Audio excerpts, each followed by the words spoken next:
학기 시작을 하게 되면 또 우리는 또 플래너잖아요. 계획이라는 걸 또 좀 짜주는 센스가 필요로 하겠죠.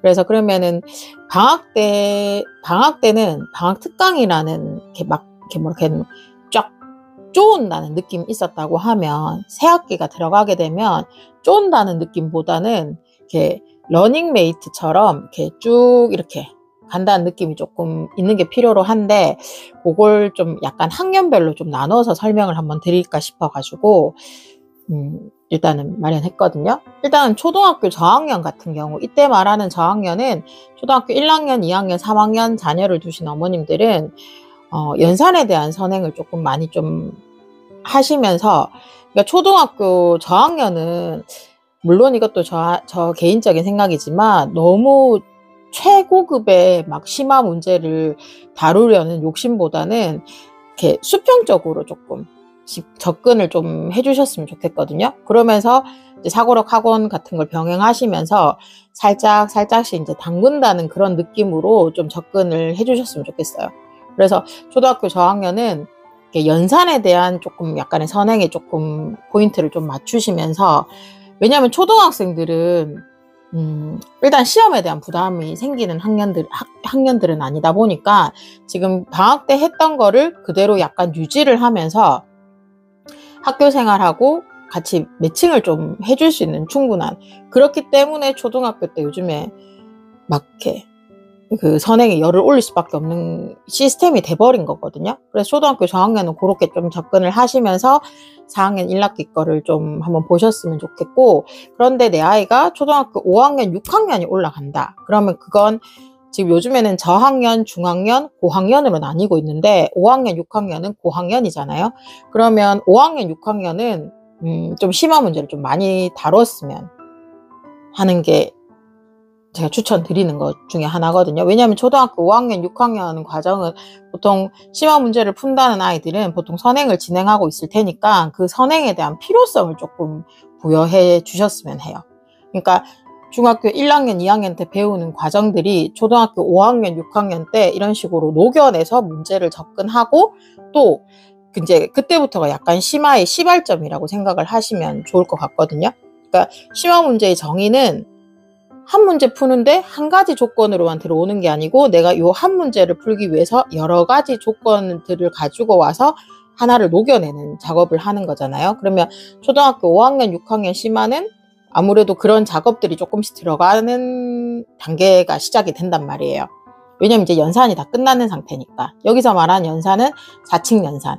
단지 차이점은 5학년, 6학년 때는 우리가 가지고 놀 수 있는 건 자연수 하고 0까지, 일단 0에서부터 9까지 숫자를 가지고 노는 연습을 한단 말이에요. 근데 그게 이제 중학교를 넘어가면은 이제 정수라는 파트에서 마이너스 개념이 들어간다는 거거든요. 특히나 자연수 혼합 계산 같은 걸 하면서 약간 나누기에 대한 그런 약간 퍼지는.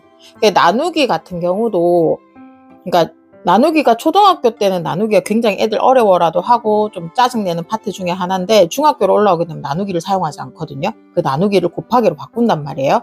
그럼 나누기를 할 필요가 없잖아요 라고 말씀하실 수도 있지만, 그게 다시 고등학교 1학년에 나머지 정리 파트에서 또 나누기를 또 한단 말이에요. 그러니까 필요 없는 건 없는데 5학년, 6학년은 조금 이제 새 학기 맞으면서 심화 문제, 즉 어머님들 좋아하시는 최상위 문제집이라든지 최고 수준, 왕수학 이런 걸로 한 번씩 이렇게 딥하게 조금 끌어내준다는 느낌으로 조금 접근을 하셨으면 하는 바람이고, 그리고 이제 예비 중학교 1학년들, 이제 예비가 아니고 중학교 1학년 신입생들, 그러면 학교별로 1년 다 통틀어서 시험을 치는 학교는 없거든요. 1학기 시험을 치는 학교가 있고 2학기 시험을 치는 학교가 있는데, 보통 여기 대구 수성구 같은 경우는 1학기 때 시험을 많이 치고, 또 위쪽으로는 대전 뭐 이렇게 경기도 이쪽으로는 2학기 때 또 시험을 많이 치더라고요. 근데 그건 이제 학교 재량권이기 때문에, 그러면 한 학기가 비잖아요. 1학기가 비는 아이가 있을 거고 2학기가 비는 아이가 있을 거잖아요. 그때는 좀 만약에 내가 선행을 좀 덜 땡겼다. 그러면 선행에 조금 더 매진을 해주셨으면, 그러니까 고등학교 올라가기 전에 중학교 1학년이든 2학년이든 3학년이든 중학교 1학년 들어가서 선행을 한다라고 하면 그 약간의 선행의 맥스는 어디를 보시면 좋으냐면 지금 이제 교육과정이 개편됐으니까 공통수학 1, 2라고 생각을 하시면 되거든요. 그까지만 그래도 한 8, 90% 정도 내가 어느 정도 커버링을 친다고 하면 대수 파트나 미적 원 파트 같은 경우는 거기에다가 진짜 약간의 색깔을 입히는 작업들을 하는 거기 때문에, 그러니까 내가 지금 막 미적을 40바퀴 돌려야 되고 이 상황이 지금 안 되면 당연히 하면 좋겠지만 그게 안 된다고 하면은 일단은 중학교 때는 선행의 맥스는 일단은 고등학교 공수 1, 2까지 공통수학이라고 이름이 바뀌었거든요. 그리고 이제 디지털 교과서 들어오고 하니까 출판사가 이제 저희가 이제 여태까지 했던 뭐 천재교육 이런 게 아니고 YBM에서도 만들고 또 출판사가 많이 좀 늘어나긴 했더라고요. 디지털 교과서로 바뀌면 이제 AI 영역이 들어오다 보니까, 그러니까 고등수학 1, 2까지. 근데 그것까지 다 끝냈다. 그러면 이제 계속 진도는 빼시는 게 필요로 하겠죠. 그러니까 중학교는 미들스쿨이잖아요.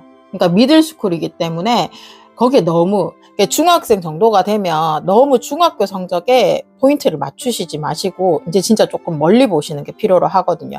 중학교 성적으로 대학 가는 게 아니다 보니까. 그러면 그 시기 때는 일단은 뭐가 됐든 간에 내가 뭐 왜 그런 거 있잖아요. 초등학교 때 이제 좀 뭐 내가 선행 안 해도 괜찮을 것 같았어 라고 하면 그래도 중학교 때는 안 하셨다면 조금 서두르시라는 걸 말씀을 드리고 싶거든요. 그래서 중학교 1학년들, 예비 중학교 1학년은 우리가 그래도 한 학기를 또 내외 스케줄대로 맞춰서 진행할 수 있으니까.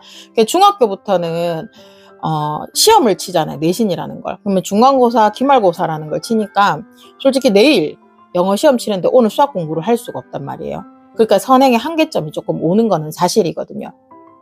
근데 그렇다고 해서 안 할 수는 없으니까. 그럼 이제 방학 특강 같은 걸 빌려야 되기 때문에 시간이 그렇게 여유롭진 않을 거거든요. 근데 없는 시간 쪼개서 하는 게 또 공부일 수 있으니까 중학교 3학년 때까지는 그래도 적어도 목표치는 공통수학 1, 2까지 내가 그래도 한 8, 90% 정도는 땡겨놔야겠다라는 마인드 가지고 새학기를 좀 준비하셨으면 좋겠고, 중학교 2학년 같은 경우는 이제 내신이 본격적으로 1년 다 치는 학년이 되니까 내신 관리라는 걸 일단 조금 할 수 있게끔, 소위 말하는 자기 주도가 됐든 뭐가 됐든 간에 점수가 나오는 연습을 조금 시작을 해주시는 게 필요로 하거든요. 그러니까 왜냐하면 이렇게 실력과 점수는 절대 비례할 수가 없거든요.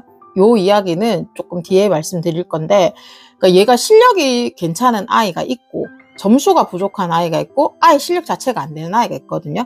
근데 중학교 2학년 때는 이제 본격적인 이제 내신이 들어가는 학년이다 보니까 그때부터 점수 나오는 연습을 조금 해주셔야지 그걸 유지를 해서 고등학교, 그러니까 중학교 때 못했는데 고등학교 때 잘하고 중학교 때 잘했는데 고등학교 때 못하고 이렇게 막 격차들이 막 벌어지긴 하거든요. 근데 그걸 꾸준하게, 소위 말하는 극상위권 아이들은 그런 걸 꾸준하게 유지할 수 있는 거는 그 밸런스를 맞춘다는 느낌으로 접근을 하시는 게 필요하거든요. 그러니까 중학교 2학년은 중학교 2학년 수학은 나름 또 어렵기도 하고 거기에서는 일단 기하 파트가 굉장히 메인으로 깔리니까 일단은 점수 나오는 연습을 좀 하셨으면 좋겠고, 중학교 3학년은 이제 약간 갈림길이 생기잖아요. 거기서 진로라는 게 또 선택이 될 거니까, 그러니까 특목고 간 애들 있을 거고, 또 뭐 아니면 예체능 계열로 빠진 아이들도 있을 거고, 마이스터교 생각하시는 거 있을 거고, 일반 고등학교 섹션별로 쭉 또 나뉠 거잖아요. 그러니까 나뉘니까 그 목적과, 그러니까 그때 이제 목표 설정을 조금 하시면서, 내가 만약에 그냥 평범하게 일반고 가가지고 접근하겠다고 생각하셨으면, 그러면 뭐 지금까지 나온 성적으로 고등학교 가는 게 크게 무리가 안 된다고 하면 거기에 내신에 너무 집중하시지 마시고, 그때는 조금 더 크게 진짜 좀 더 중학교 3학년 예비 중3들 같은 경우는 이제 고등학교를 바라보는 공부를 좀 많이 해주셔야지, 1년 동안 트레이닝을 해주셔야 되거든요. 그래야 고등학교 가서 덜 쳐져요. 그러니까 중학교 때 잘 나왔는데 고등학교 때 안 나오고 이런 아이들은 중학교는 예를 들어서 2차 방정식, 2차 함수를 하는데 2차 방정식만으로 문제를 풀 수 있고 2차 함수만으로 문제를 풀 수 있지만 고등학교는 그렇진 않거든요. 그러니까 그런 힘을 좀 길러주는 게 마음의 여유가 있어야 된다고.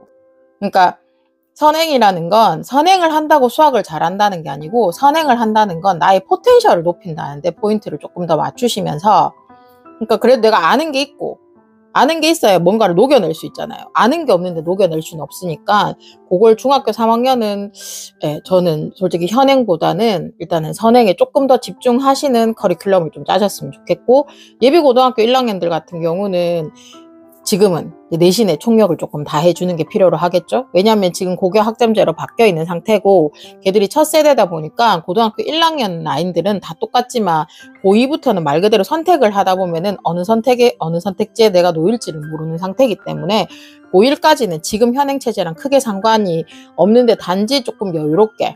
근데 제가 했잖아요. 4% 1등급하고 10% 1등급이면 1등급 못 받는 게 이상하게 되는 분위기가 조성이 돼버릴 수도 있거든요. 그럼 내가 그 10% 안에도 못 들어가게 되면 아이가 생각보다 더 불안해할 수도 있다는 걸 감안을 하셔야 되거든요. 그러니까 1등급 4%일 때는 내가 1등급 못하는 게 어떻게 보면 당연하다고 생각할 수 있는데 10%인데 내가 1등급을 못한다는 건 그러면 10%면은 지금 이제 2등급하고 3등급 3등급 최고 위에까지를 얘기하는 건데 그럼 나 뭐지? 이 생각을 훨씬 더 많이 할 수 있거든요. 그러니까 지금부터 솔직히 내신 대비를 조금 하셨으면 하는 게 제가 드릴 수 있는 말씀 중에 하나고, 그리고 이제 예비 고등학교 2학년들 같은 경우는 선행을 안 땡겨놨으면은 교과과정, 그러니까 고 1, 2학년 때까지는 그게 뭐가 됐든 간에 일단 내신에 조금 총력을 다하고, 내신이 조금 여유로운 아이들 같은 경우는 수능에 조금 매진을 하셔도 괜찮거든요.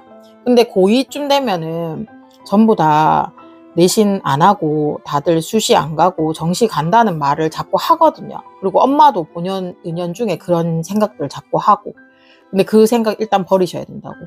그러니까 수능 준비 따로 내신 수시 준비 따로 이런 개념이 있는 건 아니거든요. 그러니까 1+1은 2잖아요. 그러니까 고2 때 얘가 고3 가서 제가 농담 반 진담 반으로 말씀드리지만 수시로 안 간다 한 애들 다 수시로 가거든요. 왜냐면 수시가 일명 소위 말하는 내신으로 들어가는 건데, 내신으로 저는 내신 성적이 안 좋아서 내신으로 학교를 못 가요라고 생각하는 아이들은 결국 수능 점수도 나올 수가 없거든요. 거기에 매진이라는 걸 안 했으니까. 그러면 정시는, 그러니까 걔들은 시간을 버는 거라고. 그러니까 변명인 거지. 변명 따위는 하지 않게끔. 그러니까 만약에 예를 들어서 고등학교 1학년 내신이 별로라서 2학년 때 해봤자 별로 크게 의미가 없다라고 생각을 한다면 그때도 또한 자 1등급씩만 올려보자라는, 그러니까 내신에서 내가 올릴 수 있는 만큼 올리는 연습을 조금 해주시는 게 필요로 하거든요. 그렇지 않으면 고등학교 3학년 가면 그냥 그 등급에 맞춰서 대학을 가는 확률이 높아진단 말이에요. 그리고 물론 이제 예비 고3들은 내신 기름기 쫙 빼고 이제 수능에 조금 매진을 하는 거기 때문에 3월 모의고사에 조금 더 총력을 3월 모의고사가 3월 26일 날 시험을 치니까 그때 좀 매진을 하는. 이제 12개 학년들은 이제 그런 컨셉으로 새 학기를 조금 맞이해 주시면은 그래도 또 우리가 또 한 학기를 보내야 되니까 한 학기 보냈을 적에 그런 큰 그림 그리시면서 조금 접근을 해 주셨으면 하는 생각이 짧게 말씀드리면은 그런 상태거든요.